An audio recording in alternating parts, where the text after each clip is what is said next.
بسم اللہ الرحمن الرحیم۔ ناظرین اکرام، نماز باجماعت ادا ہو یا اکیلے میں ہو، نماز کے کثیر تعداد میں مسائل ہیں۔ ایک نمازی کو نماز کے جو مسائل ہیں ان کا معلوم ہونا ضروری ہے۔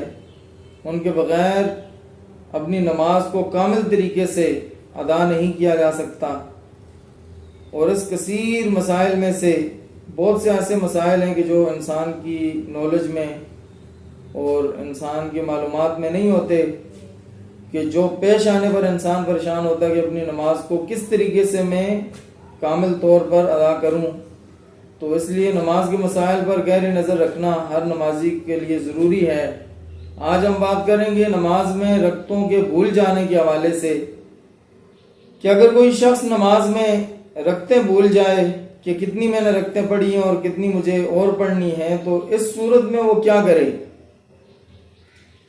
فقہائے کرام نے اس میں لکھا کہ اگر کوئی شخص زندگی میں پہلی مرتبہ اس کو اس حوالے سے سہو ہوا کہ میں نے کتنی رکعتیں پڑھی ہیں اور کتنی اور پڑھنی ہیں، تو اس میں حکم یہ ہے کہ اگر زندگی میں پہلی مرتبہ ایسا ہو تو آپ نماز کو دوبارہ سے ادا کریں۔ اور اگر بار بار ایسے ہوتا ہے زندگی میں کہ ہر دوسرے تیسرے دن بندہ بھول جاتا ہے کہ میں نے کتنی رکعتیں پڑھی تھی اور کتنی اور پڑھنی ہیں، تو اس کے حوالے سے مسئلہ تھوڑا مختلف ہے۔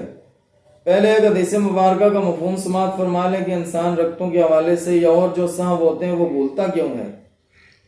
کہ نبی کریم صلی اللہ علیہ وسلم کی ایک حدیث مبارکہ کا مفہوم یہ ہے کہ رسول اللہ نے ارشاد فرمایا کہ جب تم نماز میں کھڑے ہوتے ہو تو شیطان تمہارے سامنے کھڑے ہو کر تمہارے دل میں یہ وسوسہ ڈالتا ہے کہ فلاں بات کو یاد کرو، فلاں بات کو یاد کرو، فلاں بات کو یاد کرو۔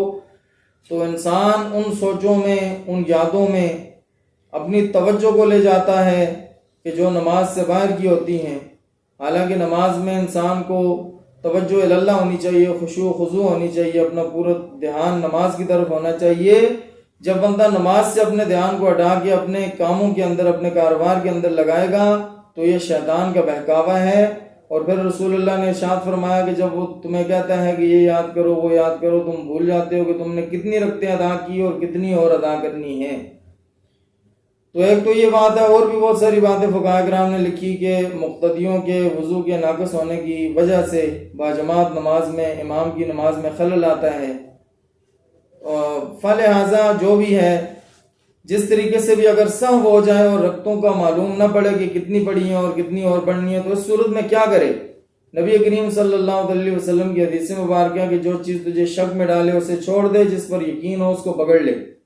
اب ایک شخص ظہر کی نماز ادا کر رہا تھا اور وہ 4 رکعتی نماز تھی، 4 فرض تھے، اور اس نے 2 رکعتیں ادا کی اور تیسری رکعت میں اس کو سہو ہوا، شک ہوا کہ میں نے تیسری رکعت ادا کی ہے یا نہیں کی ہے۔ تو اب تیسری رکعت میں شک ہو گیا تو شک والی چیز کو چھوڑ دے، 2 پر اپنی نماز کو بنا کرے، آخر میں سجدہ سہو کرے تو نماز درست ہوگی۔ اسی طرح کسی بھی وقت، کسی بھی نماز کے اندر جب سہو ہو جائے کسی رکعت کے اندر، جیسے ایک رکعت اس نے پڑھی، اس کو پورا مکمل یاد ہے کہ میں نے ایک رکعت پڑھ لی ہے، دوسری کے اندر شک ہو گیا تو دوسری کو چھوڑ دے، پہلی سے دوبارہ اس کی بنا کرے۔ اسی طرح اگر اس نے 3 رکعتیں اس کو یقین تھا کہ میں نے پڑھ لی ہیں، تو پھر وہ چوتھی میں شبہ ہو گیا تو پھر وہ چوتھی کو دوبارہ سے پڑھے، چاہے کہ وہ چوتھی پہلے پڑھ چکا ہے۔